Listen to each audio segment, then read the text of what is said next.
You're Right. making a big decision. Right. That agent should help you walk through the pluses and the minuses, and you should be able to walk away after seeing the third community, walk away and be able to say, I want this from A and this from B and this from C. Because then the agent did their job. They didn't stack the deck. They made your job hard, and all three of those communities are viable options. Welcome to the Answers for Elders radio show. And welcome back, everyone, to Answers for Elders Radio Network. And we are back with our 6-part series on, are you prepared or are you in denial over to care for someone that you love? And certainly we are here talking to Daphne Davis from Pinnacle Senior Placements.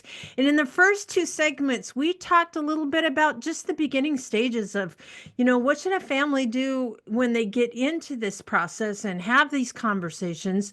But now, let's say somebody brings a referral agent on board. And so we're going to talk about what you should expect from a referral agent, like Daphne. So welcome back, Daphne, and thank you for enlightening us, because a lot of people don't know specifically what you do. Or, I always say one of the biggest things that we need to do professionally is to manage expectations. And I think that's something that is a really important piece. Yeah. So, expectations of your referral agent, above anything else, is the ability to listen.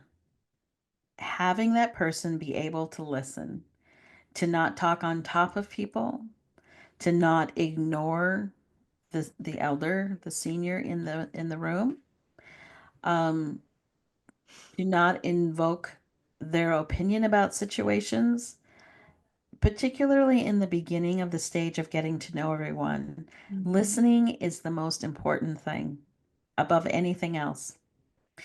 The second piece that I would say that you should have for an expectation of your referral agent is that they're knowledgeable and have experience. Now, to all the people out there who say, well, you got to get your experience someplace, there are other ways of getting experience before you're sitting in front of a family. You Amen. can work in communities, you can have exposure as being a caregiver, you can experience it yourself multiple times with your own family, you can do volunteer work someplace, be in the room with other people who have dementia. There's a myriad of ways You to could be a gather social experience. worker that works Uh, from. yeah, you work on the floor of a hospital, be in a care facility, all kinds of places. But for someone to just come into an industry and say, I'm now a referral agent and not have experience, they should not be getting their experience on your back. Right. That should not happen. I think having knowledge about the community that you live in, here in Washington, I'm in Western Washington, and there is a lot of communities of care. And I'm the first to say I don't know everyone intimately. I don't work in every community, every town, every suburb.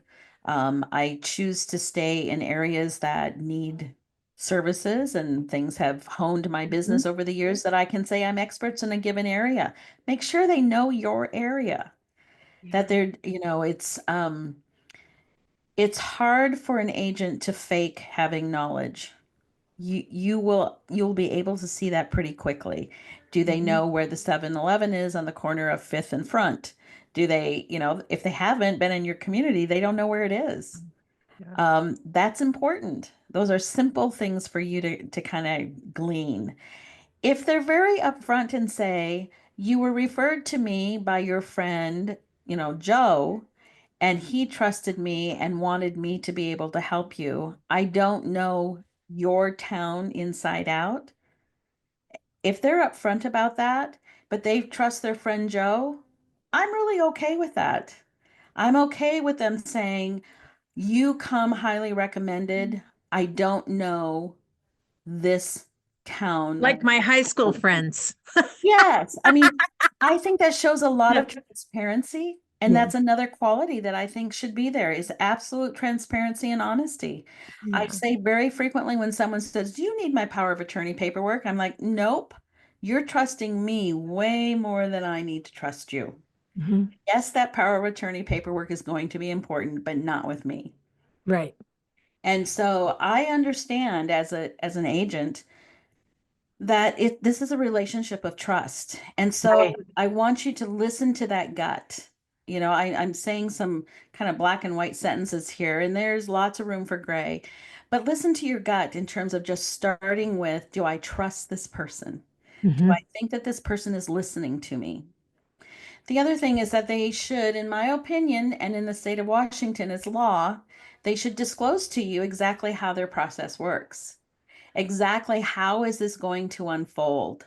And for us in Washington, and I think for most states, it starts with getting to know you, the client, you, Hmm. the family of the client, and finding out your highest values. And then from that place, the agent will do research. Sometimes I know my wheels are spinning and I'm doing research as I sit there, and I can have a really astute person, one of the siblings say, "Daphne, you just thought of someplace, didn't you?"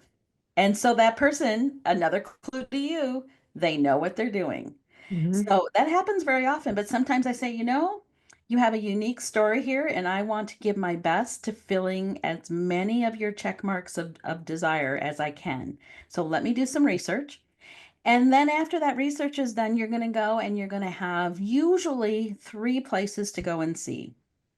And the agent should go with you. The agent should be your advocate. The agent should also prepare the community of care for your story. Yes, you're going to add more elements to the story as Hmm. walking through a tour, but they should be prepared to know that my mom is not going to go to the swimming pool. She's never been in the water. She's not a swimmer. Don't talk about it ad nauseum. Yes, grandkids can come and see grandma and go swimming and do that on open swim days and all of that. Tell me about that. But my mom's not an athletic person. Right. Or, dad really likes to have his happy hour on Friday night. Make sure you mention that. I want the tour, and I'm again, and I'm going to Mhm. tell this to my families, I'm transparent. I'm going to choose places that meet your highest values. I'm going to tell the communities this is the highest value. This is why we're here. When the agent is with you and you're doing your tours, I think that the agent should be very involved in helping you know the questions to be sure to ask. The agent is going to know the pluses and the minuses of the community. And if the agent doesn't have a relationship with the community of care in such a way that they can be honest and upfront, that Mhm. says, here's an area that you're going to have to compromise on, I don't think that's a transparent agent. You're Right. making a big decision. Right. That agent should help you walk through the pluses and the minuses, and you should be able to walk away after seeing the third community, walk away and be able to say, I want this from A and this from B and this from C, because then the agent did their job. They didn't stack the deck. They made your job hard, and all three of those communities are viable options. Yeah. Now you, the family, get to fine tune it. You get to go down to, okay, this particular place is closer to Joe and further away from Mike, but Mike's the one who takes mom and dad to the doctor's appointments. So maybe we should, I mean, it's only a, 2 mile difference, but Mike, you drive past this place. I mean, you should be able to get to that place and making a decision with the help of an agent. The agent should not be silent. The agent should not be off in the distance.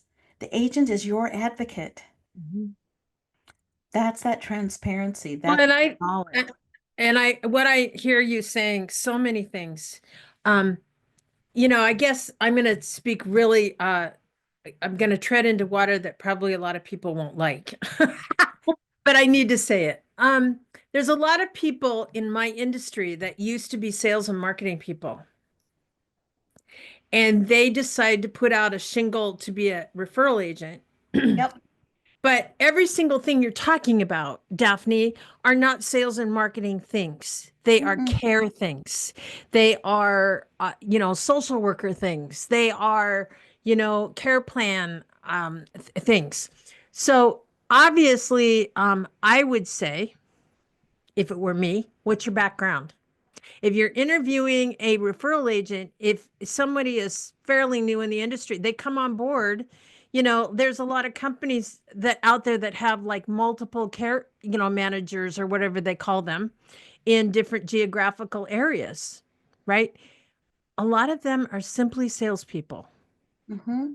That bothers me in a huge way because what you're saying is not necessarily what is needed, for what you do. Well, since you opened the door, I'll walk through it with you. I know I'm gonna get my hand slapped, but hey, I'm willing to have my hand slapped as well. And this is not only just for our community of listeners today, our end users, our families, and our elders. correct. But it's also for our community at large. Because there are a lot of people coming and going into this specific role, a placement Mhm. agent, a referral agent, and they don't know what they're doing. No.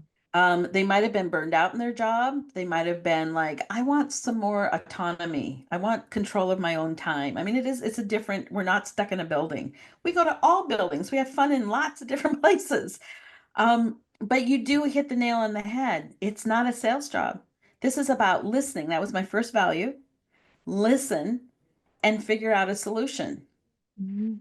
Not anything to do with your best friend. This is what's my value. This would be important to me. It's all the me sentences. It should be all about everybody else. And that Mhm. does take a different perspective. This is not It a does. sales job. It This does. And isn't I just think, a work I job. think, I think Daphne, when we're talking about this is probably one of the reasons why I react when I see people that are in the marketing world, people I knew because I've networked with them, because I work with marketing people, right? So, and then all of a sudden I'm doing placement, and there's something in me that kind of goes, and I never understood why that is until just recently. And the way you're talking about it was just all of a sudden just hit the nail on the head. Why? You don't have the background, the proper credentials in my world to step out and do what you need to do. And unfortunately, there's no certification or anything like that. Anybody could hang a shingle up. Yeah, there's no licensing requirements in most states. Most Mhm. states. Some states there are some licensing requirements, but Okay. not generally, yes. Yeah, yeah. And Sounds good to Daphne and me. I will be right back right after this. Did you know that you can discover hundreds of podcasts in our library on senior care? So visit our website and discover our decision guides that will help you also navigate decision making. Find us at answersforelders.com.